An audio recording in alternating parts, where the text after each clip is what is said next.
Happy are they who follow the law of the Lord. Now, do you think that happiness could really be that simple?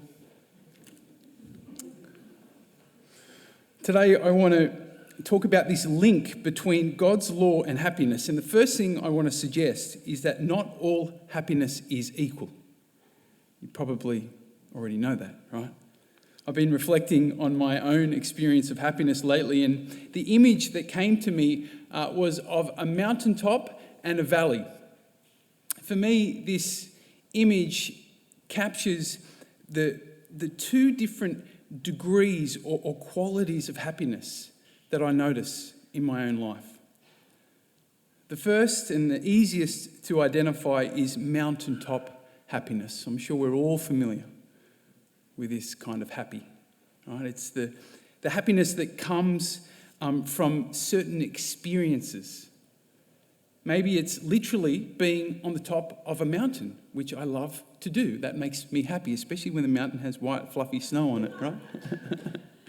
or the happiness of sharing in big moments. We've had a number of weddings already this year. We've got Beck's wedding coming up soon. That's a happy moment for me. Or someone's birthday, or a child being born. So many children being born in this. It's such a beautiful time in our parish. Or the happiness of a footy team winning, especially grand final, right? The happiness of achieving things that are important to me. There is something about completing my to-do list at the end of the day that just makes me happy, you know? Or it could also be the happiness I experience when things are going according to plan. Right now, I'm sure we all appreciate these mountaintop moments, and I think we can be pretty confident that God is in most of them. Maybe not the footy one, but most of them. God's in them. God's on the mountain with us. The only thing about this mountaintop happiness is that it is fleeting, right? It doesn't last, and I'm not sure it's supposed to last. You know, I'm reminded of that happy moment that Peter, James, and John had on the mountain. Remember, they had that experience of seeing God's face, which, by the way, is ultimate happiness, right? Coming face to face with God. Jesus' face was transfigured, remember? And Peter was having a happy moment. And so he said to Jesus, let's build 3 tents. Let's hang out here, right? I want to stay on the mountain. You remember what Jesus said? Sorry, man. We've got to go down. We've got to go back down. And often how we talk about going down the mountain, you probably heard a bit of this lately after holiday season, is like, oh, time to go back to reality, right? That's what we say. We don't like to go back down the mountain. Now, in more recent years, I've started to experience a different quality of happiness. And I think of this as valley happiness. This is the experience of happiness in my everyday. It's usually more mild. It's less exciting than the mountaintop. And sometimes it might even seem a little bit dull or boring. But it's still happiness. It's just a deeper experience of it. And what I really appreciate about valley happiness is that it is consistent. I experience it like a river that's constantly flowing. And it makes it much more fulfilling because it doesn't tend to come and go like the mountaintop happiness does. And don't get me wrong, I love the mountain, right? And when I get opportunities to have those moments, I'll have them, right? And I'll have them to the full. But what I'm finding is that I no longer need the mountaintop moments. See, I've found a happy valley. And I've realised that the happiness of the valley can be just as fulfilling as the mountaintop, if not more. Now I think of the mountain as just a bonus, you know, it's a little treat that I get to enjoy every now and then, but I don't need it. I want to suggest to you that this kind of happiness that the psalmist is promising to those who follow God's law, who live according to God's example and God's teaching, this is the kind of happiness he's talking about, right? The happiness that endures, that is not dependent on particular experiences or circumstances. The happiness that keeps flowing like a river, even when things are challenging, even when things are tough. This is the quality of happiness that can only be found in God. And the basic Christian message is that God offers his happiness to each one of us if we want it.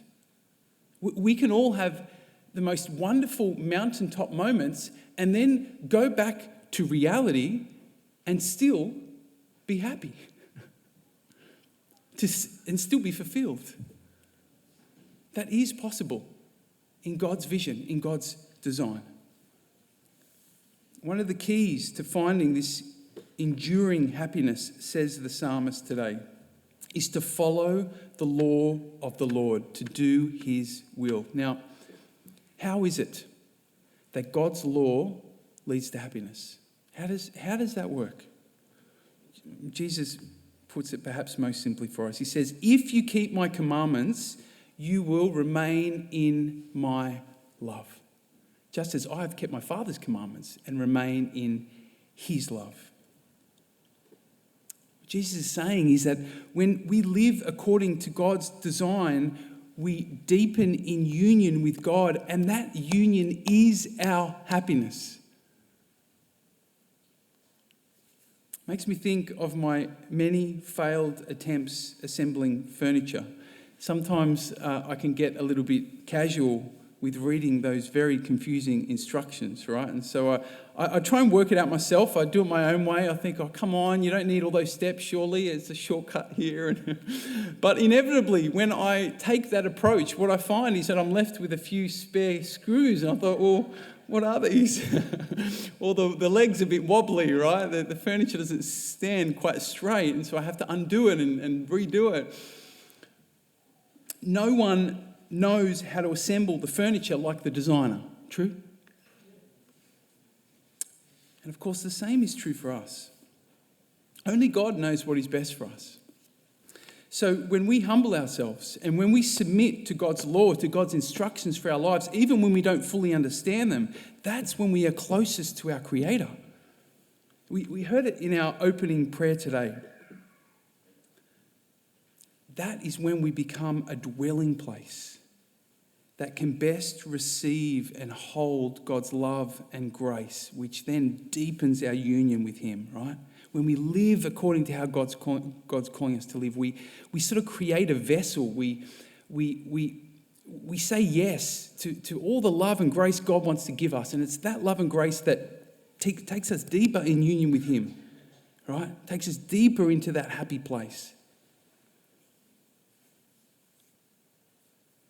See, in the Christian life, this union is everything.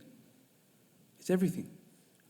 Everything that God promises us is found in the coming together of our heart with God's heart. It's that union that brings all manner of change to our life. But most simply, this union makes us more and more like Christ. And that is our deepest, richest, most satisfying happiness. It's the happiness of being who we are created to be, like Christ. No one can take that away from us. Nothing can take that away from us, right? That's it. That's the purpose, is to become like Christ, huh? That's our happiness.